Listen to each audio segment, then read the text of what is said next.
what happened in the first half of the Qatar Grand Prix weekend.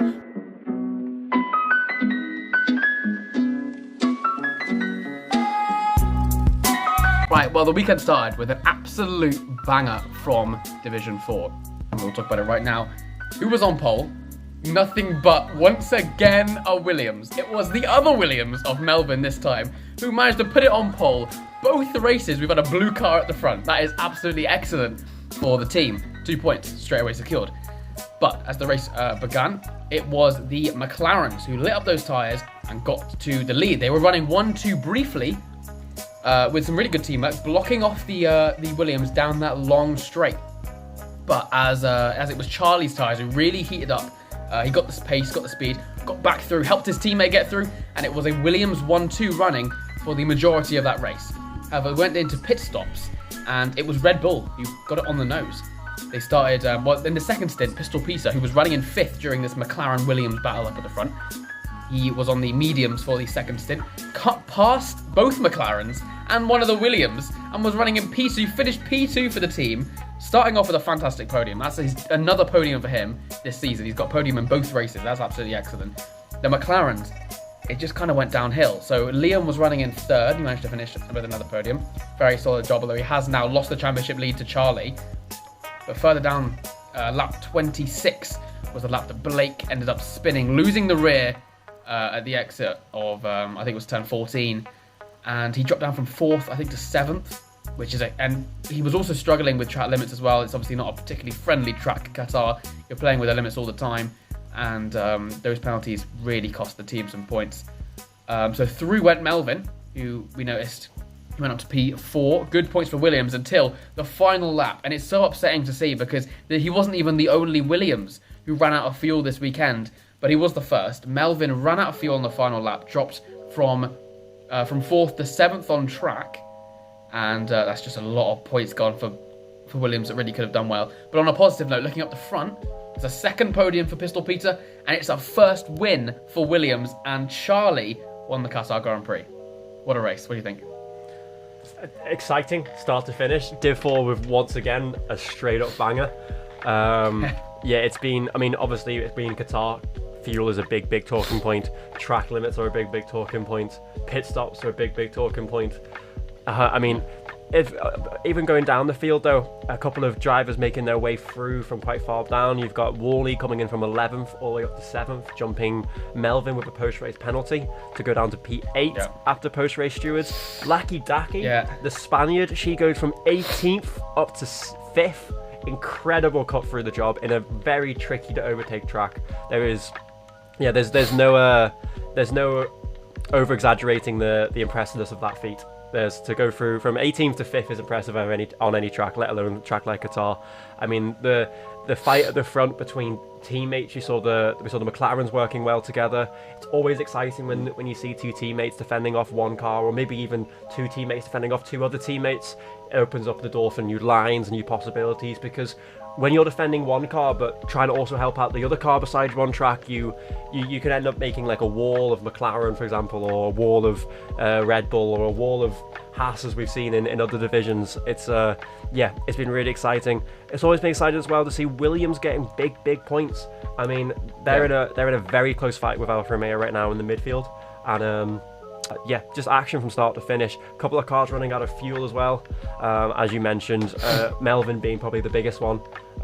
Blake with, unfortunately, a lot of track limit penalties and a spin to dampen what was going to be a very good weekend from him.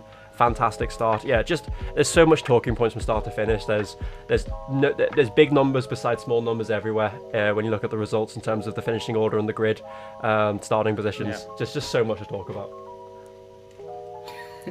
We're going to start off with our driver winner. Who, Raven, did impress you the most over this race? So, most people would probably put down our newly appointed winner, our brand new race winner, Charlie. And I want to give him a special shout out. I want to say that he absolutely smashed it. It was incredible. However, I do want to give it to Pistol Pete.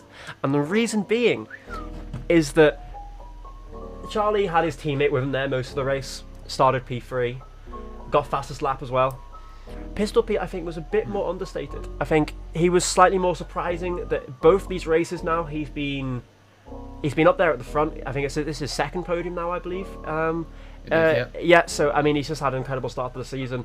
There was a small part of me that thought after Bahrain he had a good drive, small bit of fortune, he won't be able to maintain it. He'll resume his usual position around about the P5 area. But no, he's proven me wrong straight. 2 weeks in a row now. Big points for Red Bull. Really, what they need in their fight because they're in a top 3 fight right now, Red Bull. And for me, it's Pistol. He just impressed me so much. From 5th on the grid, 2nd place in the results. It's for him. He's my driver of the day. Yeah, fair enough. I'm really pleased with how Pistol's been performing, higher than I definitely expected as well. I've gone for Loki Doki, the Spaniard. Really taking after her sister in terms of the last to first, coming out of absolutely nowhere to challenge everyone. To start 18th and not being able to set a quali lap, and to change that into a P5 on merit, no safety cars, to be able to overtake at a track where overtaking is already difficult, with one DRS straight, where the overtake button is limited, and to being able to cut through the field, and to be up there fighting with the Ferraris, up there fighting with the front boys, I think it's just absolutely fantastic. What an unbelievable drive. And to be able to do that on your first race. You didn't race in Bahrain. It's our first race was Qatar. I'm sure Mercedes will be really pleased with that, because that's a boatload of points for them. Yeah, no, sensational drive from Lucky. Absolutely fantastic. It was pretty faultless all race. Yeah. We're going to swap over to our driver loser, who wasn't so fortunate around the lights of Qatar. So I'm going to give mine to K1 Yo. Obviously he was reserving for myself, and the reason being, quali went all right, P8, not a bad quali, not a great quali, nothing really special to note on. But in the race, as the race went on, slowly made his way forward, was in really good positions for a lot of the time, and just to run out of fuel to. I mean, he was reserving for my team. I take partial responsibility. I forgot to warn him about the fuel levels around Qatar. It was his first ever 50% race. And what a track to do it on. I mean, Qatar's such a tough one to have your first 50% race on. But to be so high up and to be doing so well and to have the consistency that he had on his first ever 50% race, to be there and just to fall away like that, it was heartbreaking for me. It was really... Yeah, he's going to be not my worst performer by any stretch of the imagination, but I think the biggest loser in terms of who lost out the most, and it was definitely K1 Yo for me. Mine's on very similar lines, actually. I've gone for Melvin. Same kind of fate in terms of running out of fuel. My worry with Melvin, and I'll touch on this when we get to the teams in a second, Charlie's performing very well. Melvin to go from pole to drop down to 8th, did you say, after penalties? 8th after penalties, yeah. And if you remember back to Bahrain, I believe he qualified 3rd or something and dropped back again. He needs to... this kind of inconsistent driving. And it's unfortunate about the fuel. I believe it's quite a well-known thing about Qatar's fuel now. It's little mistakes like this that cost Williams so many points. And like you said earlier, a flagship division, Div 4 is going to be really fruitful for Williams. And Melvin, this is Melvin's opportunity to stand out as a driver. This is his opportunity to get to a big team, to win titles, to win trophies. Because if he gets in a big team, a driver of his standard could do that, and he will get picked.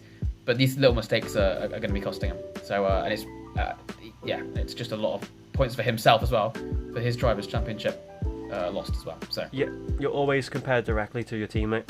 They're the closest person to you. They're in the same bit of... Obviously, all our cars are equal, unlike in real Formula 1, but the same strategies maybe, same setups, these kind of things. Like they would have known each other's setups, they would have known each other's strategies, they would have been in communication. If you're getting it wrong and your teammate's getting it right, then there's something to suggest that you're maybe the problem. Yeah. We're going to go on to team winner, and I'm going to go first because it leads on from what I was saying about Williams. Team winner, I've gone for Williams, but it's going to be a negative comment, but I'm going to give them team winner, and this is an interesting one. Williams are a team that we weren't expecting to be fighting where they are. They're currently 5th in the OCC, ahead of Mercedes, which is absolutely unreal. Insane. So Stein has been cooking. It is incredible to see them up there. My only worry is that Div 4 such a fantastic flagship division. Both their drivers are very good. Charlie has been unreal.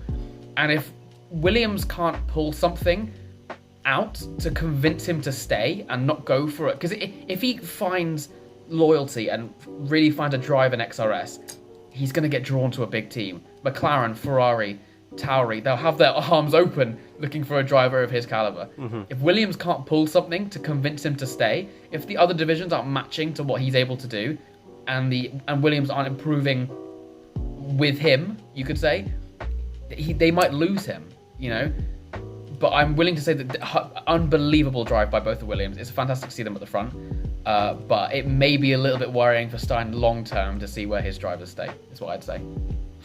Yeah. What about you? Very interesting, very interesting. You make very good points as well. They Williams will either have to make a case themselves to keep Charlie, or unless Charlie just has some deep-rooted loyalty in there. But this is Formula One. This is racing. There's a very everyone who's a race winner, who's a championship contender, is selfish, and that's what makes the good drivers. So yeah, it's gonna be very interesting. And weirdly, in a similar kind of fashion of you've gone of maybe not the best. The team winner does have a bit of a cloud over it. I've gone for McLaren, and the reason I've gone for McLaren is Liam and Blake, fantastic teamwork. It's all like I said, I mentioned earlier, I always enjoy watching two teammates working together. I think it's part of the beauty of the sport is that there is teams. There's more than one car from each team on the grid, and when they actually get together on track and work together, it just always adds a bit. It's just more of a unique situation. It's more exciting. Yeah, they just impressed me with how they work together. I don't remember seeing at any point in the race another team that was so helping the teammates out, if you know what I mean. There was a bit of a pack spread between the rest of the field. I mean, even the Williams weren't as teammatey in the race. They weren't really helping each other with each other's battles. Liam and Blake directly were. They were helping each other out. The only shame is, unfortunately, Blake just had so many I think he was double figures in the track limits and had his unfortunate spin on himself out of turn 10, I believe it was. 10 was it early? Okay. Yeah, it was. I think it was around about sector 2. It was on the fast one. It was either turn 10 or turn 14. It was one of the two fast left-handers. Yeah, I thought it was 14. It was one of the Yeah. So either way, unfortunate that happened. But I mean, up until that point, it had been a great race for McLaren, great teamwork more to the point. I think it's very encouraging signs that as Blake builds up his consistency and builds up his more familiarity and getting comfortable with his new input, I think they're going to be a very, very real outfit, and the teamwork between the two is really, really nice to see, and really encouraging for both McLaren and Millard, the TP, knowing that his two drivers have got each other's backs. Yeah, fair enough. We're going to head on to Team Loser to finish this division off. I have gone for Haas. I think they had one driver on track, DNF, and I think there was a lot of hype around Tim. So Tim's a new signing for them. He definitely, he seemed publicly confident for the race ahead. Had a wheel problem, had to resort to using a controller, and the pace went. Was never near the front, qualified in the back, and ended there too. It's just unlucky, unfortunate, and 0 points for a team that need it. Not much to say. What about you? I've gone for Aston. Reason being, I was close to going Aston. Yeah. It was just underwhelming is the word for their weekend in Qatar in Div 4. Both their drivers qualifying 13th and 15th, so both in the points, and then finishing 13th and 16th. So only one managed to maintain the points. Both finished, but yeah, just like I said, the word underwhelming comes to mind when you look at the Aston's Div 4 race. And they have two new signings as well, don't they? Because Moores and Zinks are no longer signed. Well, Sigma Grey, I think it's Grey Matter. Grey Matter in the Discord and Sigma. Grey Sigma State or Grey Matter or something. Grey State. You're bang on there. They're the new signed driver, and then Galileo was reserving. Reserving. And just like I said, just neither really worked out. I don't remember either making any notable bad mistakes. It just, like I said, underwhelming just came to mind. Yeah, completely agree. On to Div 3 now, and it was the man in qualifying once again. Avi is there for his second pole position in a row. This man has never got a pole position before, and now he starts the XRS season with 2 in a row, back-to-back pole positions, really putting a warning flag down for the rest of that division of his pace is improving. A man known for his lightning starts decided, I don't need him anymore. I'm just going to start at the front of the grid, and I'm not going to need to overtake 17 cars to get to a fighting position. I'll just be there at the front from the start. Pulled away from the start. As the race went on towards first few laps, it was the usual suspects. It was Avi, it was Millard. Benjo came up through there as well. Pink was in there. Speaking of Benjo, bit of an interesting strategy from the boy. Started on the soft tyres. This brought him all the way down from 10th position, charged through the field. Suddenly he was at the front. It was seeming like a really good call from the start from Benjo. Unfortunately, the caveat with the softs, you do have to box slightly earlier. The earlier stop meant that while he got the undercut, the other cars were able to catch him back up again after the pit stops with slightly younger mediums. I think his tyres were 4 laps older than Millard, who started on the hards. MCL was another driver who got knocked down at the start of the race and started fighting his way through the field. He had a fantastic charge from the first half of that race to really get into that top 4 fight. And then the pit stop started happening and everything changes. First of all, Benjo's first one in. He goes in, I think, lap 12 onto a set of mediums. Avi, you go in as well. You follow him, going from your mediums to your hards. However, on the way into the pits, you decide it's a good idea to just Ross Clark yourself into the pit wall. Give yourself half a wing damage. Didn't even get the. It was so late into the pits as well. Didn't even get a chance to set his wing to be repaired. Comes back out on his lovely, fresh, shiny hards, but half his car's hanging off. And this is also around Qatar, where you're always on the edge of track limits anyway. Now he's got horrific understeer. It was a struggle, to say the least. I'm starting to think I'm not going to enjoy doing these race rundowns, because when I have a bad race, I don't want to be listening to it again.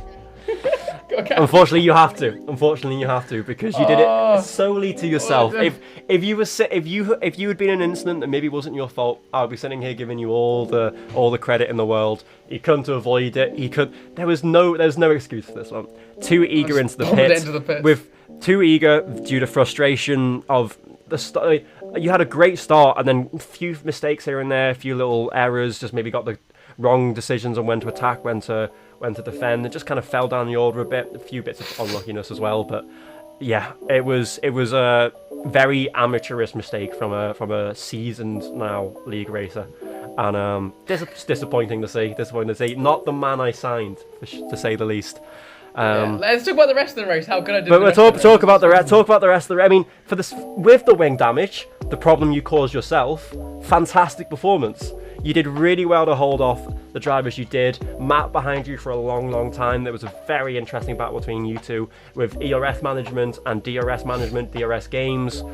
But the man I want to talk about now is MCL. On his debut race, wins from P5 on the grid. I think, even if I'm not mistaken, he got knocked down quite early in the race and just charged his way back through the field. I remember him ghosting past you. I remember him going past Tycho. It was, just absolutely sensational drive. Millard as well was unlucky with, I think, time penalty because he was first on track, showing once again that he is arguably the fastest man in this division right now, and I think he really wants people to think that people to know that he's the fastest man in the division. But MCL came in today and went, listen, you've got your time penalty. I'm just going to sit here, vibe behind you, and take this win after post-race penalties, and he did just that. Fantastic drive, P5 to P1 on a debut. What a way to staple yourself down. What a way to throw down the gauntlet of I am here, Division 3. I am here, and I think we have another contender. Benjo did very well to hold on. The other surprise one, though, Dylan comes through from P9 on the grid. Normal strategy, no kind of wild, overzealous, over crazy, complicated strategies. Just a nice typical strategy he followed, and just a clean drive, start to finish clean, minimal penalties. Just sailed his way through all the way to a very, very tidy, neat podium. Going further down the order as well, Benjo finished P4 from P10. Fantastic result. He did throw the weird strategy. He threw the softs in there, went soft medium. He lost his pace at the end of both those stints, but he had enough pace at the start to really make up for the losses in the qualifying. Great drive from him. Yourself, Avi, in P5. I mean, it should have been more, but he did so well to hold on to that position with the wing damage. Yeah. Yeah, whatever. Right, okay, so we're gonna go on to the driver winner. I have gone for, well, first of all, actually, shout out to Dylan. Because exactly like you said, no weird strategy. He didn't strap on the wet tyres for the first stint. He did a normal strategy, he did the normal things. He was just so consistent. Yeah. He just kept it on track, kept his head, and cut through the field. It was not even like he cut through the field. He just drove. He just drove so nicely. And for him to, obviously, I had my mishaps. When I came out the pits and started trying to, do something, realise where I was, what was going on, Dylan was ahead of me. Like, I was like, what's going on here? Yeah. He's doing a really good race after a race in Bahrain that he was quite publicly disappointed with. I think he expected he would have more pace in the division than he probably thought he would. To come back for a podium, that's lovely. That's a really good result, and I'm happy for him and Red Bull to take that second podium in a row as well for Red Bull, because of course Pistol got a podium the day before. Two back to back. And, that's nothing bad. But we also can't move on. We can't move on until we also have to mention. We do have to mention, of course, though, the very, very unfortunate Ben, who suffered from a disconnect. P2 on the grid. I think it was lap 4, 5, 6. He was leading the race at the time. Yeah. P2 on the grid, leading the race. Disconnected, and his AI DNF'd him. I mean, I've said it before, I'll say it again. We have to treat these situations like engine failures. We won't ever suffer a mechanical failure in the race, but unlike the real life drivers, we will, however, suffer Wi-Fi failures. We'll suffer game failures. We'll say game glitches. Our own equipment might fail. Our wheels, our pedals, our controllers might die. Our batteries might die. These kind of things. And yeah, it was just heartbreaking for him, because a team that needs the points so much, his own team that needs the points so much, to stick it on the front row, to take the lead, to be pushing his own car that far up, virtual safety car. We have two drivers disconnected, both him and Jace. Jace manages to get back into the lobby perfectly fine. Me? You as well, yes. You, sorry, yes. Avi, you as well. A couple of drivers disconnect. There was a wave, I'll say wave, 3 drivers disconnect. There was obviously something with the lobby, maybe just there was a lag spike or something, but yeah. And Ben's the only one who wasn't able to get back in. So yeah, it was just heartbreaking for the man, really it was, because you see how hard he works at that team, and a good result from the TP. It's like when the captain scores in a football match, you're leading from the front. It really is it was just heartbreaking to see, because it really could have put the wind in the sails for Haas, for sure. Yeah, completely agree. I was going to speak about him later. You know what, actually, I'll speak about him now. We'll do my driver loser now. We'll do it in a weird order. My driver loser was Ben. I mean, he was leading the race, and during that lag spike, like you just said, I went out as well. I actually went out just after him, so I saw him disconnect and then DNF, and he was like meters ahead of me. I could see what happened, and he hadn't crashed or anything. Yeah, it's just upsetting to see it straight away. And then I disconnected. So in my heart, I was like, oh my God, I've DNF'd as well. Like, it put me out as well. I was very, very, very lucky. He was not. And it's so upsetting to see. Because in Bahrain, he did quite well. He fought up to the front and was fighting for like P5, P4, I think. This could have been some good points. And it's a real stinker. But on a more positive note, my driver winner was MCL. MCL, great job. To win on debut, I know the feeling. It's this guy. It's good, and I really like the guy. He didn't actually do the Bahrain race because he wasn't even in the league at the time.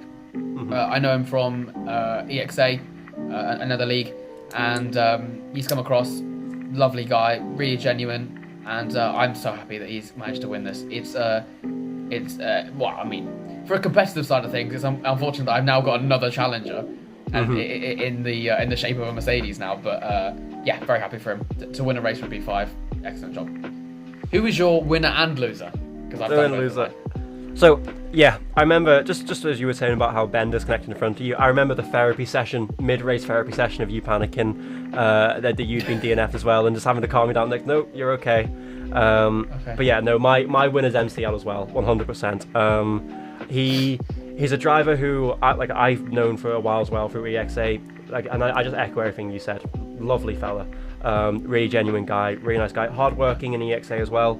And he, unfortunately, as well, he's been in a bit of a tough situation where he actually stepped down from racing in EXA because his pace was kind of falling off. The division that he was in was getting a bit too quick, and he couldn't make the other division that would have been appropriate for him for timing, and the owners weren't going to let him go into an even lower division than that. So he was really kind of stuck. I reached out to him and said, listen mate, if you're looking for somewhere to race, let me offer you a spot in the XRS. I wanted him just to come in and have a good race to kind of get the momentum back again, because I'd seen him last season have a really good season to then just struggle at the back of the field in the EXA. To come in, I was like, right, getting yourself into XRS, get yourself into the division, go fight, go have some fun. And he not only completely did all those things, he won the race. It was, what a way to staple yourself. And he's got himself a very deserved seat at Alfa Romeo now, somewhere I know he's very fond of the team, both in real life and in the games. He's had success in EXA, in the Alfa Romeo, very deserved seat, very deserved drive, fantastic. Start to finish. Yeah. My driver loser. My driver loser, though. While I respect the Ben call, I feel like it was completely out of his hand, and as you said, I think I said for the Division 4 one, for me it's unlike the Division 4 one where it was a loser who just lost out, no fault of their own. This driver lost out largely fault of their own. I've gone for Tavish. Tavish has Tavish had a really tough race. Qualified 13th. Wasn't really in there at the fight at any point. It might have been 2, but I'm going to say it was at least 1 spin on his own. Yeah. Retired in the pits while still inside the points. Oh, it's a shame to see a driver lose motivation like that and just have to call it a day. But he was the biggest loser out of them for me, because he lost out through fault of his own, whereas Ben lost out of no fault of his own. So yeah, he's my driver loser for the weekend. Yeah, fair enough. We're going to lead on to the team winner. Which two pairing impressed you the most? So, interesting enough, it was a bit of a tough one for me to try and work out where I'm going to go in terms of team winner, and I've actually decided to go for AlphaTauri. I thought both drivers were very solid. Because for me there was no one standout team in this race. You look at the results. It's Mercedes, McLaren, Red Bull, Aston, Ferrari, Tauri, Alpha, Tauri, and it's Tauri for me were the team that just had the least go wrong for them, as much as they had a good drive. One, obviously the Ferrari reserve ran out of fuel. A few other drivers ran out of fuel. Five Wires had a spin on his own. The other Mercedes of CGM Glass, I think he got the strategy slightly wrong. I think he boxed too early and then he boxed too late. Sorry, he stayed out far too late, got undercut by everyone, and then got stuck behind cars trying to get through the field on fresher tyres, lost his tyre advantage, just staying out too long and getting undercut, losing the track position.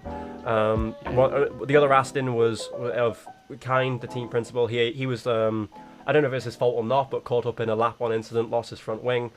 Finished 14th, qualifying 14th. No team stood out as a flagship. This team had a credible weekend, but Tauri were the team that minimised all damage, minimised all effects, had the least go wrong for them. Finished 6th and 8th, good points, good result, solid, most consistent team I think in that weekend. Yeah, I mean it shows how close the racing is in this division, having no standout team, having no standout 2 drivers. I have not gone for Tauri, I've gone for McLaren. I think that while both of them maybe came out of that race thinking there was more, I know that Mill got clipped by, I think it was Benjo, which may have cost him the race. He lost it by, it was in 10th, it wasn't even a second, because due to his 3-second penalty. He's up at the front again. I think it's still good points for the team. It's good points for his Drivers' Championship. As for Five Wise, I know McLaren's big push for him in terms of driver improvement as a long-term thing is to turning off those assists. So he's done Bahrain and Qatar now in manual gears, as opposed to automatic he was in previous league races. He's seeming to get the handle of it. He pulled an absolutely insane overtake around the outside of Matt in turn 4, which just straight away shows you don't make moves around like that if you haven't got the confidence in your car. And it's lovely to see he's got that confidence. I think once he warms up, gets confident. I mean, I'm excited to see what he can do in China next weekend, a track where you need that kind of confidence. I think that the Five Wise is he's impressing me. He's and more he's improving. I'm going to go for McLaren. Two, maybe not where they wanted to finish, but two solid drives nonetheless. No, can't disagree. Who is your team loser? I'm going to go for mine first, actually. My team loser, because it very much it links to the driver loser. It's Haas. To have one driver out there, it's your TP. He did so well, and to lose it, I can't say it enough. Benegru, just so unlucky. He was running in first, and for that to just click of a finger, go. He didn't have a team out there. He was completely on his own, and team loser, driver loser, entire league loser. That's just so unfortunate for him. Yeah, very unfortunate for Haas. Maybe, like, as you said, only one car on the track. Maybe points could have been scored with another car. But yeah, for me, I've gone for Alfa Romeo as my team loser. Yeah, that was my other pick. In Div 3. Pink was just. But we'll start off with Pink, the lesser of the two evils, shall we say, from the Alfa Romeo drive. P3 on the grid, really promising start, and then I can't remember exactly what happened, but just kind of fell back throughout the race. Collided with someone. I think he spun into the wall with someone. I want to say it was glass, but I don't remember. Yes, no, you are correct. Yeah. So good recovery from there. But I'm always a strong believer that every incident is at least 2% your fault. Even if it is completely the other driver's fault, it's at least 2% your fault. So there would have been something he could have done to avoid that situation. There would have been something he got, even if it is just back out and let the position go. It's losing a position is always worth. It's always more valuable than losing every position and a front wing. But yeah, it was unfortunate for him. And then Mattia barely made it into the lobby, nearly missed the race completely. I think just managed to scrape a quali lap in at the end. P15 wasn't really much. DNF. Yeah, just underwhelming, disappointing. I've gone for Alfa as my loser. Yeah, fair enough. That seems very reasonable. Well, thank you very much for joining us, everybody, for the first half of the podcast. But it is not over, because tomorrow we've got the other half. We're looking at Div 1, Div 2. We'll be talking about Raven, so he chats so much about me today. I will find stuff to chat about him tomorrow. I had a good drive. You're welcome to. I had a good drive. But the chaos is not over, of course. Join us Thursday evening, when we're going to see Liam and Charlie head-to-head for the first sprint race of the season. We're heading to China. We're heading to Shanghai. It's going to be a big one. I'll see you guys Thursday. See you soon. Bye-bye. I'm looking forward to this.